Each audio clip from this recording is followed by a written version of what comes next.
Hello everyone and welcome back to Wargame Red Dragon. We have a 3v3 for you guys today on the 3v3 version of Highway to Seoul. A little bit big for 3 players, actually kind of ironically, it's usually more common for 4.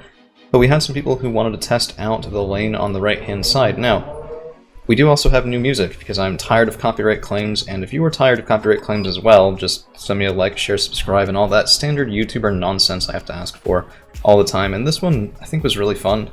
I'm doing Blue Dragons Mechanized, which is a choice, to say the least, and it's mostly reliant on Nanion-Shiki A's, M41A1s, all of this short autonomy stuff that Japan and South Korea are known for, and then Yebagun and other sort of backing numbers to secure the win. So, I'm going to be playing with player 23, sort of over on the left-hand side, and Canadian, or actually, I think Orinda, is headed over to Mike and Lima. Canadian's on the other team. So, we spot an early Hawk 51, the Block 52D is headed over there. I love this plane, I rely on him a little too much probably, but it's so nice to have, Seed and before AMRAMs on this guy, plus, good ECM to boot. So, OH-60 is headed over, and we got hit on the left-hand side here by Honda Hun Mi-24V's helicopters in the opener, and very, very aggressive pressure. My Bell is not able to do anything about it, and we lose Julia, which sucks, because Julia is a land reinforcement zone, and quite important. So player 23's MD Jupiter, which is headed over to India, stops, redirects. We're trying to manage this now. CF-104 is headed out in quick response. Just trying to get an easy kill if they can here. And let's take a look. CF-104's... and... maybe. Yeah, actually, kills a Ka-52, so don't underestimate these guys. Cheap helicopter hunters can do quite a bit if they can get vision anyway. So, in the meantime, my right-hand push into Delta is a little bit slow. Most of my fast stuff, fortunately, is recon, so JSDF Rangers, Hachinanashikis, and an OH-60, just sort of spreading out over on Delta, and then everything else coming forward will start that push into motion. PUs are responding, though, and that is going to be a fierce price to pay, but it doesn't look like the Red 4 team has capped Juliet yet, so we might still have a chance, but that was an Mi-17, and so you kind of have to start thinking, is this something that I need to be worried about or not? Here it is. Here's Canadians' forces, bunch of KTs, ITO 90, all of this stuff, headed up and into the forest, and we do manage to get some contact. So, 1 KT down, I know where everything is there, we're going to be pushing for it, having the cheap stuff up front, K1 with punch behind, and a couple of ATGM units on, well, in the woods anyway, to sort of put some pressure in. But I don't really want to get too close. It could be more Raskis and Kurima. Those recoilless rifles are very, very deadly. And we're just trying to do this sort of standoff range here, pile in those shells, and see what we can get. Mi-24 VP responding, and that does kind of suck, but I do have a Mistral team over and more to come. So, Mi-17 from Canadians lifting off, and it does look like we're having a little bit of a mixed bag on that side. And the fight on the right really hasn't started yet, so this is something about the 3v3 version of Highway to Seoul. It's just so big on the right-hand side that people usually go for a Lima cap and then deploy from there. This helps with autonomy. It also doesn't slow things down much more than you'd expect. Although I think it is just a little bit slower. So I was pretty happy with this. We're getting good contact. I'm a little grouped up, that's for sure. But I mean, triple T-55 Pion PSV, and that is a scary, scary sight. But we're able to get some shots. My K1 does get back, and I'm trying to come up with ways to handle this. So that's going to be Chuma firing in, moving up, and hopefully surviving counterfire. I think it's a little bit long range for them to be getting in. It's 1 kill. Yep, nice. And we are still fending off these Raskis and Kurima better than I could have really expected. So, Mitsubishi CV, but Juliet is capped, and this could be a problem because my focus is over on the right, I don't really see it, and the XA-180s are going for that CV, which is, yeah, not going to have a really good time there. So, bit of a mistake. I was trying to get more stuff up here as well to help, and I just sort of... micro is hard, right? Especially because over on this side, we're also getting pressured in Mi-24 VPs from Captain John. So I was sort of playing back here, and I don't know, it really was a little bit scary. Anyway, Chuma are doing a nice job. That's the remaining 2 Pions, and one of my K1s is very badly damaged, so I cycle him back. The next one's going to be coming forward here in just a minute. And although my Chuma are taking a bit of fire, we have Nanion-Shiki A's. Now, you might be thinking, these guys, they only have 10 AP power. Pions have 10 frontal armor. So, I mean, well, I guess they can still pen that, but just barely. These guys actually fire heat, so they can shoot at pretty much whenever, well, whatever, at pretty much whatever range is inside their max. Now, they don't get scaling off of that, but you'd be surprised how well that can do with just putting more shells down range.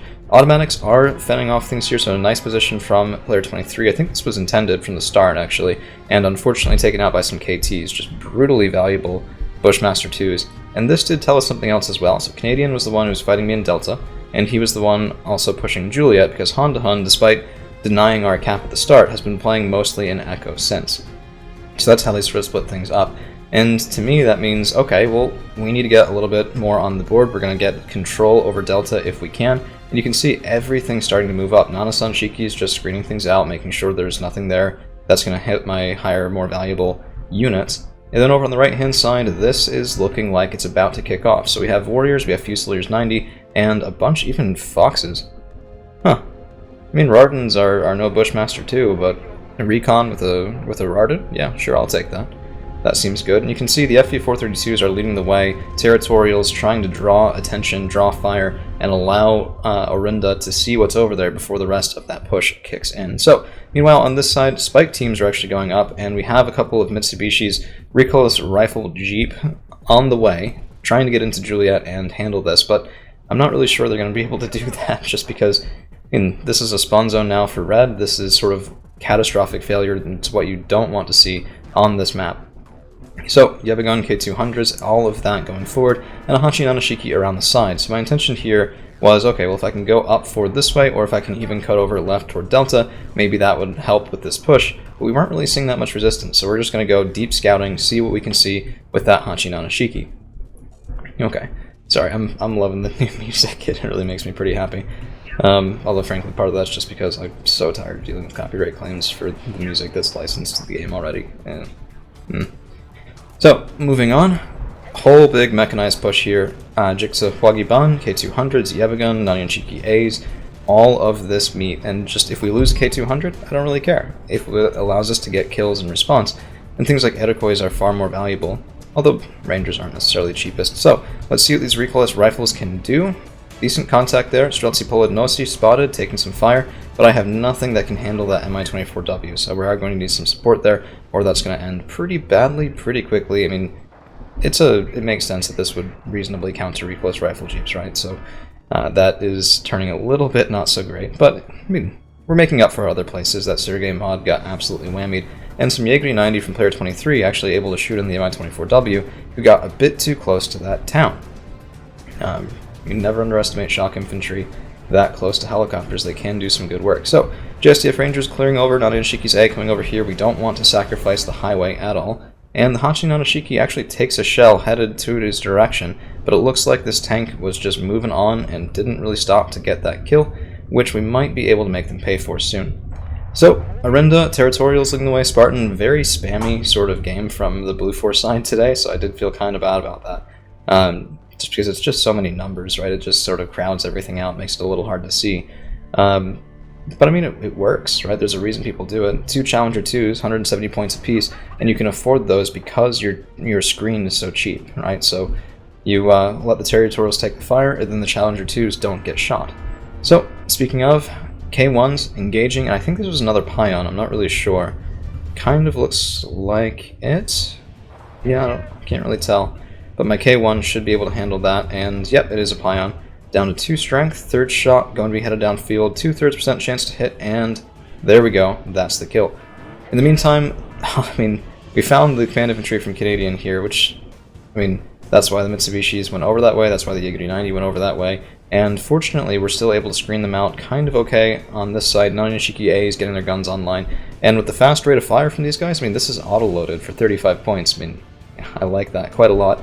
And the Martyr 2 fire, we were able to take that out. So this should allow us to resecure. There's another command infantry already waiting in India from player 23. It's just going to go over there and unload. We'll resecure that side of the field. In the meantime, Delta is going to be ours. And my Hachi Nanashiki was able to get over and into Charlie and be able to spot some things there. Now, I'm not a fob sniper. Usually what I was looking for is actually here, right there, which was their command vehicle in Charlie.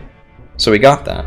And now we got a little bit of revenge for losing our reinforcement zone here by denying them theirs in Charlie, which I was very, very happy with. It's like, I don't know, it's kind of poetic, right? So their only land reinforcement zone is in Fox, and they don't have an air reinforcement zone either. So that seemed pretty good, and the Hachi Nanashiki is just trying to sneak up and into the woods before turning on that autocannon and potentially fending off a couple of these helicopters while we are wrapping around on Gulf, and this is looking to be sort of a a game that's on the quicker side of things. So T72BU is trying to come up here, but I think this is the hard thing about, it's almost like a rock, paper, scissors sort of thing at the opener.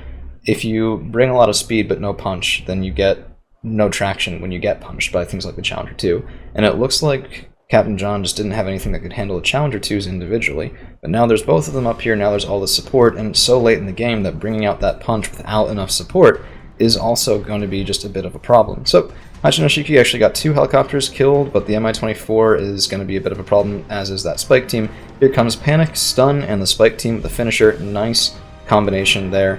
And I think the Spike team was already there, so it's kind of an interesting base defense, but it worked out pretty well.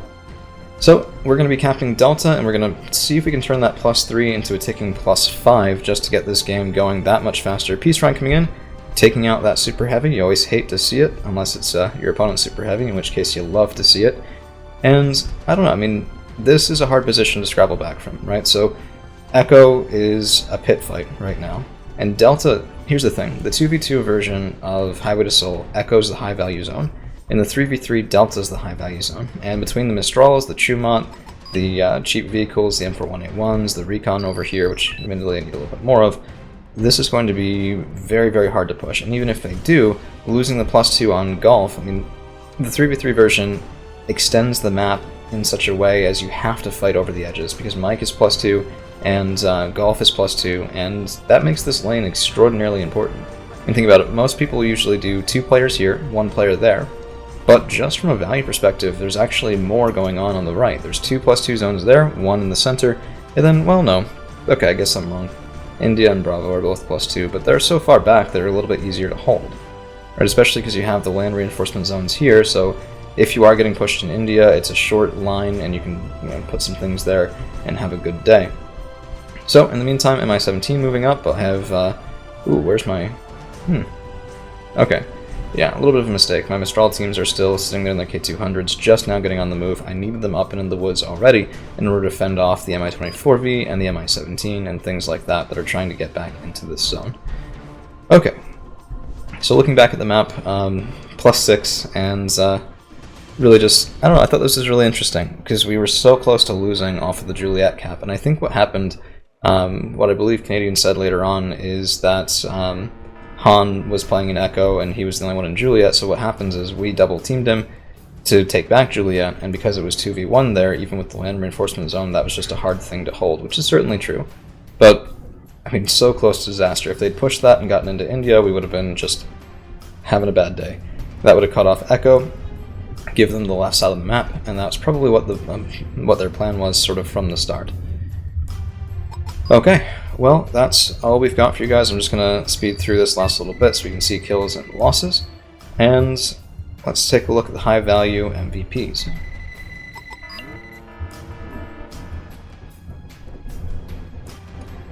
So, kills and losses, 1495 to 775, pretty good, pretty happy with that, and a brutal, brutal game it turned out to be indeed. So, Naniyoshiki A's did very well, killing a Rom, some Sergeys. Most of these tended to get their value back. I think only one of them got killed without doing so.